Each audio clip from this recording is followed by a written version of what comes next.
ثُمَّ تَكُونُ مُلْكًا جَبْرِيًّا. Then will come a tyrannical rule, an oppressive rule. And it will last amidst you so long as Allah Rabbul Izzah wishes it to last. ثُمَّ يَرْفَعُهَا اللَّهُ إِذَا شَاءَ أَن يَرْفَعَهَا. Then Allah Rabbul Izzah will lift up this age when He Azza wa Jal wishes to remove that age. Then what will come after this age of tyranny and oppression? Listen, O Muslims, and glad tidings to you. ثُمَّ تَكُونُ خِلَافَةً عَلَى مِنْهَاجِ النُّبُوَّةِ. Then will come the age of the rightly guided caliph, who will lead in accordance to the teachings of the Prophet sallallahu alaihi wasallam.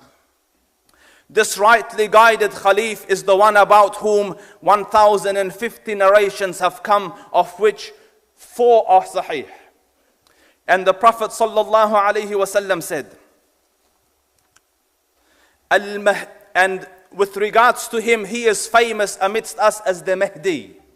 And this is part of the beliefs of the Ahlul Sunnah, that a person will come who will be from the lineage of the Prophet sallallahu alaihi wasallam. The Rasul says, "Al-Mahdi min itrati min waladi Fatima." The Mahdi is from my lineage, as in from my progeny, from the children of Fatima. And then he sallallahu alaihi wasallam says, his name will be my name.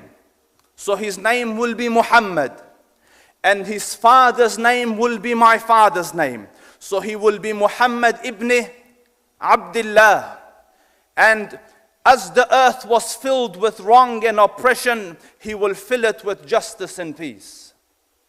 And this righteous ruler, Ali radiyallahu anhu, says, and radiyallahu an Ali radiyallahu anhu says, "Al-Mahdi minna ahl al-bayt." The Mahdi is from us, from the family of the Prophet.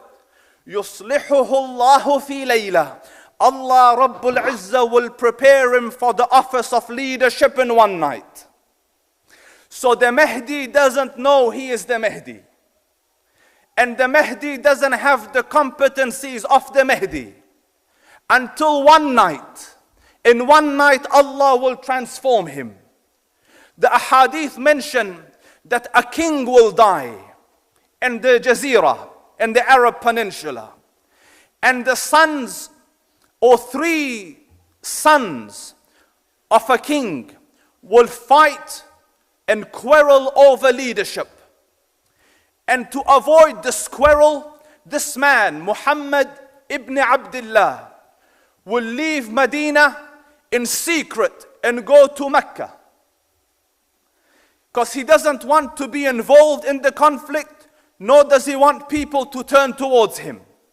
So when he goes to Mecca, his aim is to avoid getting tangled up in this leadership struggle.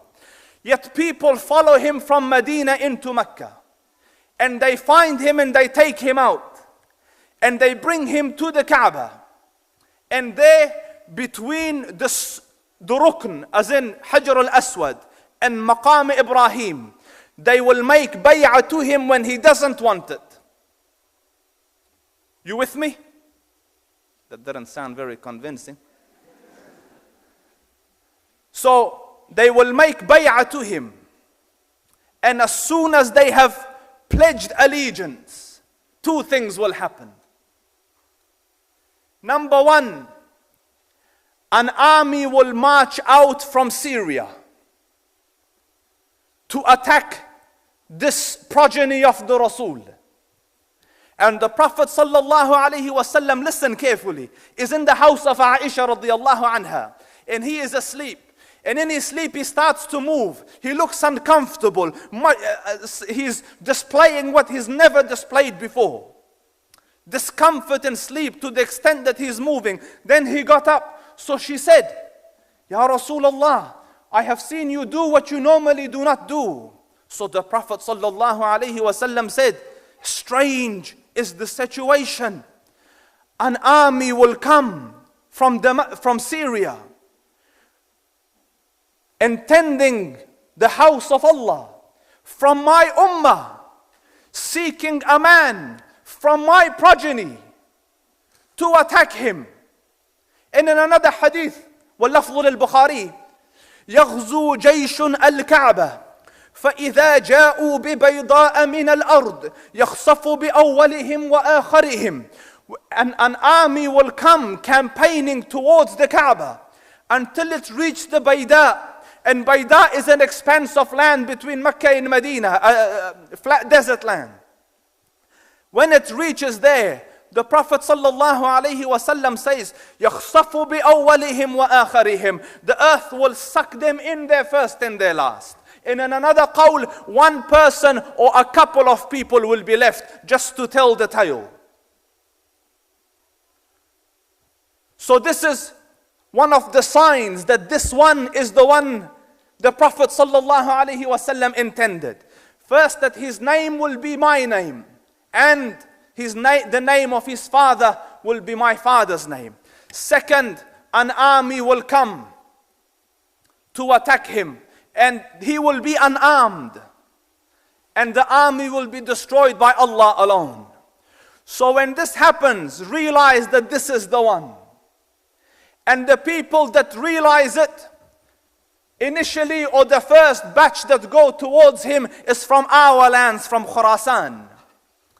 The black flags will rise from the areas of Afghanistan, and the flags will come towards him, and they will traverse through the land until they come in help of the Mahdi. And his time is a difficult era. The Rasul says it in an eloquence befitting the majesty of the Rasul. Listen carefully, Muslims. تغزون جزيرة العرب فيفتحها الله. You will campaign in the Arab Peninsula and Allah will open it. ثم تغزون الفارس. Then there will be a campaign against the Persians. فيفتحها الله, and Allah will open it.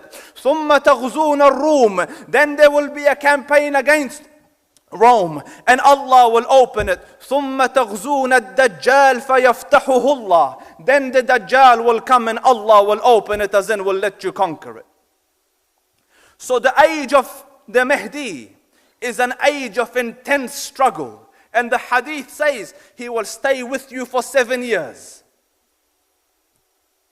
And maybe 8. And if it really extends, 9 years.